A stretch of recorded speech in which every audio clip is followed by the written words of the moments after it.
This is the Mayor of the Airways. Good morning. Another beautiful day in paradise. I believe I have my... Please turn off your radio behind you. We're getting feedback, whoever you are. Okay. I believe I have my nephew on the line. Good morning, nephew. James, what's going on today?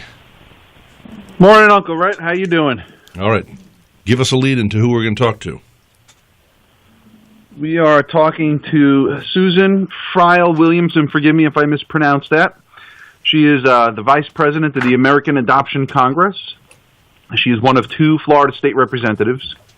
And she's also a licensed private investigator and co-owns an agency dedicated to family search in Florida. Morning, Susan. Good morning. Hi, Susan. How you doing? This is Rhett. And, good morning, Rhett. Nice to meet you. Nice to meet you. So, Susan, she is the former America Online Search Forum leader. We'll find out what that is. She's appeared on TV shows like Oprah, Today Show, CBS This Morning, The Locator, Dateline, and now she's on our broadcast. And where are you geographically today? Sir, I am in Fort Myers, Cape Coral. Oh, Fort Myers. You're Florida. Straight across the street from you guys. James's dad, my brother, used to live in Pine Island. Right over there. Right down the road from me. Yes, Pine Island. Nice area. Thank you. We like it. Yeah, I also like to go to Edison's house over there. Anybody listening, if you haven't been to Edison's house, it's a wonderful experience. And, of course, Mr. Ford built his home right next to Edison's. It makes for a great weekend trip to spend a couple of nights over there and visit Edison's home. Very, very enjoyable. All right, now... You're a licensed private investigator. I am. We have an agency here in the great sunny state of Florida. We've been on our own in our own business since 2008. Prior to that, we worked for another company here in Florida doing the same thing since 1998. So we've been doing this for almost 30 years. Okay, now it says here that you and your husband Lane are sponsor of the oldest confidential online reunion registry, and you get a real kick out of synchronicity stories, like when a first mother and adoptee work at the same store or bowl at the same bowling league. You have dozens of them. You said, tell us of a story, one of these right now, if you would.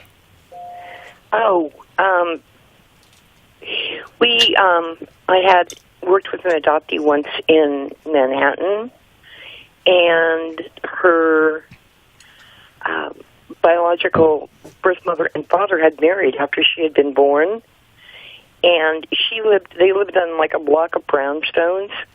She lived on one street, they lived on the other street, just around the corner, and they both went to the corner bar, and they were both on the same dart team. Oh, the same what team? Dart? Yeah, dart. That's crazy. Yeah, it is. Now, you say birth. I want you to define these terms here. Where was I just reading that about stories of reuniting families? It's like the first mother. Now, what's a first mother? Okay, a first mother is a new term for what was originally defined as a birth mother. What's wrong with birth mother? Nothing. It depends on your age or what you consider politically correct. My own birth mother, who is 80, calls herself my birth mother. Yeah. It just depends on, politically correct. Well, our whole society is getting gummed up. I mean, you got to step around like on broken glass. I mean, I had a midget in here, and then the midget didn't want to be called midget. She wanted to be called a small person. Well, in 20 years, then they will say, we don't want to be called small people. We're going to be called midgets again, or maybe it'll be mid-size. Oh, you're a mid-size person. I mean, it's just like, oh, my God, help us with this political correctness, But I understand that some people take offense at certain terms because they associate it with certain situations, and they become pejorative, and it's our perception. But is the perception the problem of the recipient, or is the perception the problem of the person who speaks it? It's the recipient that seems to be the problem. I mean, if I talk about my birth mother, then I'm corrected in going, why don't you call her your first mother? And I just always counter back. It's because she calls herself my birth mother. Yeah. You know, who am I going to argue with her? She gave birth to me. Well, let me ask you this now: are you adopted, or do you have someone you've adopted? I am adopted. Okay. I'm also the adoptive mother in the step-parent adoption, and very soon to become a adoptive grandmother. Now, what does that mean? It means my daughter and son-in-law are adopting. Oh. Now, so it seems like 3 generations are of adoption. What do you call the woman who adopted you? My mom. You call her your mom. And then right. and then birth mother is the lady who gave you birth. James, yeah. are you now? Do you like those terms, or do you use some other terms? Well, I don't. I understand some of the arguments against the term birth mother. I don't personally find it offensive, but I don't. You know, I think first mother, birth mother, natural. I like natural mother, but they all work for me. Yeah. Yeah. And my adopted mom, I'll refer to her as my adopted mom, and when I don't need to clarify for the sake of the conversation, I'll just call my mother's my mother, mom. Either one of them. Yeah, either one of them is right. They're both my mothers, and that's one of the things I'm happy to have come to peace with is the fact that I do have 2 mothers. Yeah, one that had to give you up but really wanted you, and one that definitely just wanted you and chose you. And so, and now you're reunited with your birth mother, Linda, and it's got to be, let's just looking at somebody like a child. Well, do you love Roger more or do you love Betty more? Oh my word! Good point. Oh my gosh! I always explain to people that are going into reunion, that are worried about. Playing that fine line of not offending either side. Just think of that, like, if you were a young woman and you were getting married, you would get a set of in-laws. You have your own mother and father, but then you get your husband's mother and father. And just because they didn't give birth to you doesn't mean that you can't love them or spend time with them or become friends with them. So I kind of explain it to people. If your mom calls you and says, come to dinner on Sunday, you go. But if your mother-in-law says, come to dinner on Sunday, you say, hey, I would love to come, but we've got something going on Sunday. Which is too bad. Can we do it on Monday instead? Yes, it's like, I don't understand that, we have this, 2 people come together who are complete and utter strangers. There's no bloodline, and everybody yells, blood's thicker than water, blood's thicker than water. Well, these 2 people are complete strangers. Suddenly they have a child. But it is true. It's like with James. Now, I did not know James existed a year ago. Now I have James on the line here. He is my nephew, who I never knew existed. My brother, I don't know if he ever knew he existed, but he exists. And now he has found us, and we have found him, and it's a great blessing to me.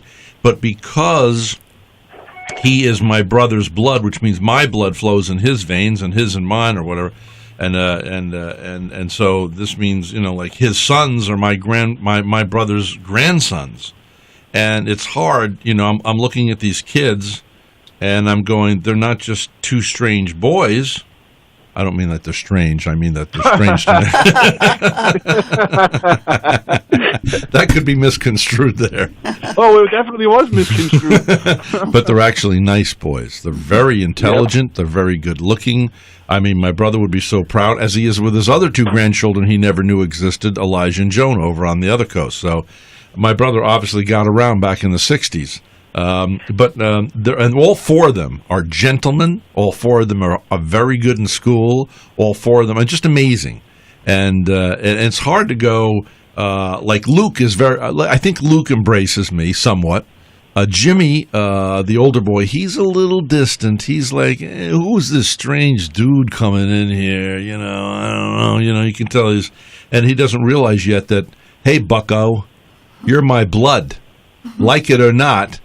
He may look at me and go, oh, no. So, Rhett, what did you notice about James that made it absolutely apparent that genetically he fit in your family? He has my brother's nose.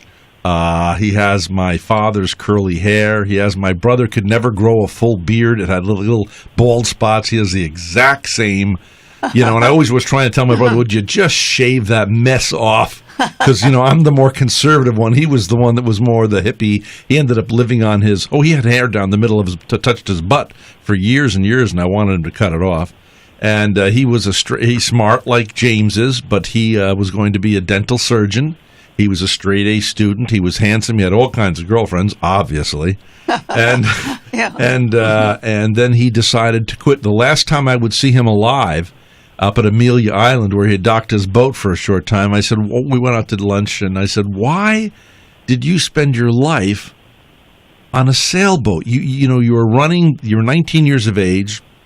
You're already in management at this dry cleaning firm. You're going to college. You're straight A student. You're going to be a dental surgeon. Why did you drop out and spend your life on a sailboat? He said, well, I was looking out the window from college, and he just said, I don't want to spend my life inside, and he didn't. Now he became he got on sailing vessels that shrimp boats. That's where he actually met his wife, Cecilia. They lived together for 16 years in Key West, Florida, on board. Wow. Until he got mad one day, from what I understand. She was washing her hair in the water, which is illegal with soap, with shampoo, and a helicopter flew over, and he was kind of paranoid that, the authorities were going to come and he'd be in trouble, and who knows. But anyway, that I have not seen or heard from her since then. But this is what you specialize in. Now, if somebody's listening today and they want to find a family member, is that what they hire you to do? Yes, usually. I mean, our agency does other things other than family search, but family search, because I'm an adopted, is what my passion is. They will hire us. We'll go over what they know about their biological family, and try to find ways to suggest that we can work with them so that we can get them their answers. Yeah. It either goes with states that have open access to birth certificates, or by using non-identifying information that was given to them by the agency, or tracking down obscure public records, or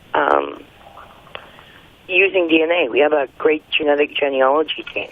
Now, I took the last Christmas. I got I didn't get the 23andMe. I got the Ancestry.com thing, and now I'm thinking about going for 23andMe. Right now, are there other organizations? I mean, is there any chance?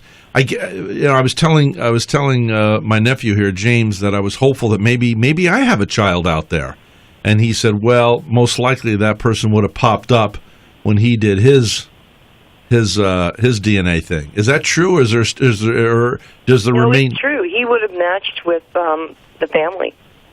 He would have probably showed up as a second cousin. Now, if that little gal that I was going out with at 16 got it pregnant, never called me to tell me, and never put her DNA in 23andMe or Ancestry.com, then there still could be that chance, right? Yeah. It happens every day. We have people that the closest that they have is a fourth cousin or a fifth cousin, between a third and a fifth cousin on Ancestry one day, and the next day a close family member pops up. You never know. It happens. It's got to be very exciting to be involved with what you're involved with. It's absolutely thrilling. And to be honest with you, yeah. Prior to DNA, those of us in family research, we would hit brick walls, and there just wasn't anywhere that we could, take something. But now with DNA, the possibilities are endless. And we estimate that within 5 years, enough people in the United States will have tested that it's going to erase the effects of sealed adoption records. Oh, that's wonderful. Say that again. Within 5 years, enough people will have tested in the United States that it will negate the sealed...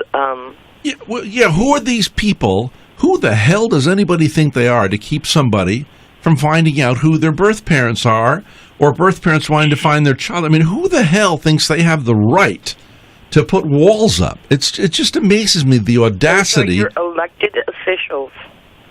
Well, I don't know if it's always elected officials. It's also people, as you said, like I know that my nephew here has some issues. He has some anger with the Catholic Church, I guess, because wasn't it a Catholic Church that took you in, James? I have issues. You're something else, Uncle, right? Yeah. It was Catholic Charities, and I just want to say the DNA testing is very much like the proverbial middle finger to the government that won't allow me access to my records. And you feel good about that, man.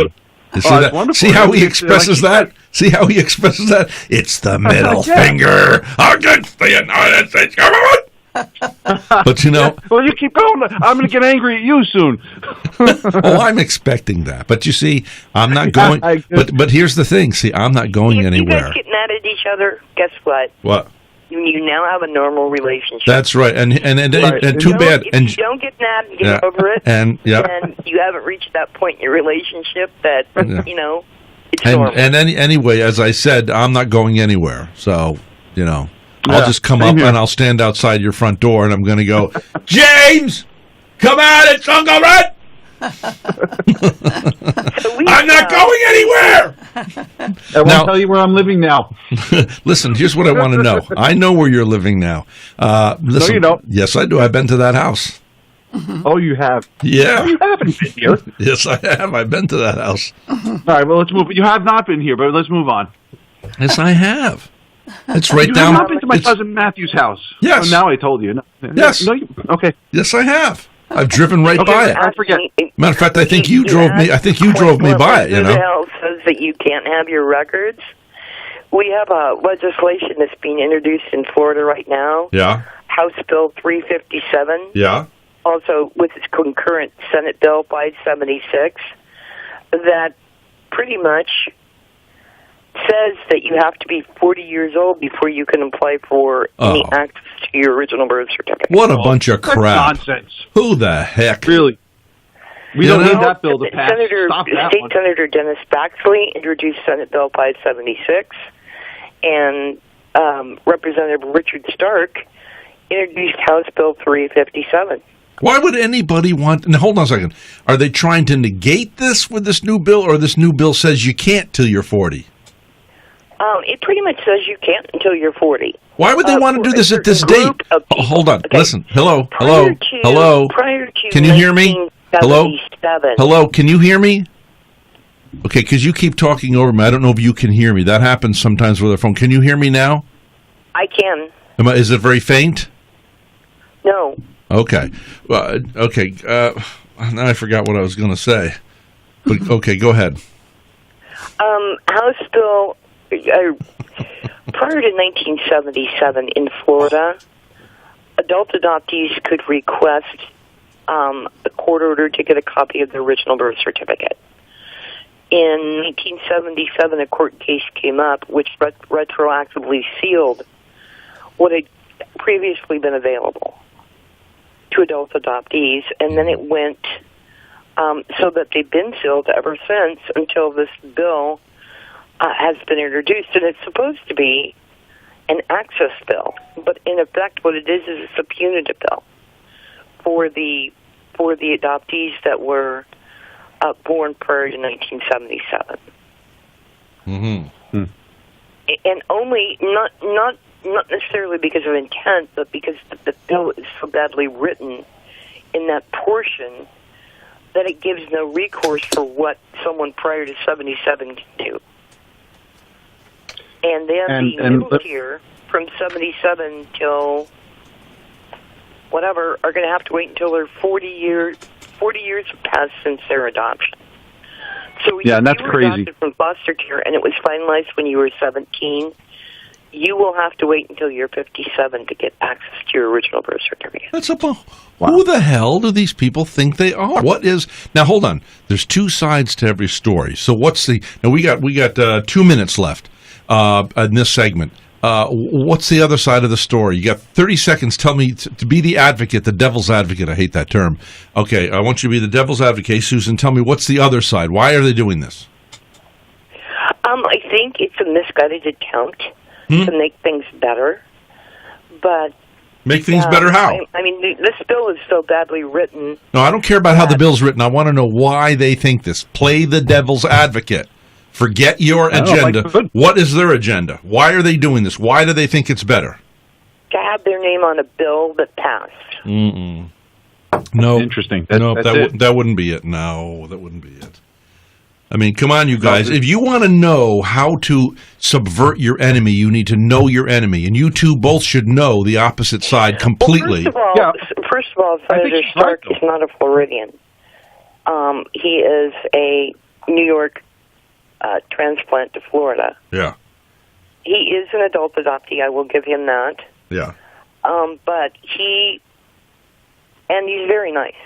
But when it comes to open records legislation or open access to OBC legislation, he doesn't understand that a bill that grants concessions like this is very difficult to correct at a later date. Oh boy. Okay, listen, we got to take a break. Right. What is your website, Susan? Because in this half hour, somebody may have to tune out. What is your website? Search SEARCH Quest QUEST America.com. SearchQuestAmerica.com. And what is this reunionregistry.org? It's reunionregistry.org. It's totally free. If you have placed a child, if you're an adult adoptee, if you're the sibling of an adoptee, you can go there and register and see if your other party is also registered. All right, we're going to take a little break. We will be back.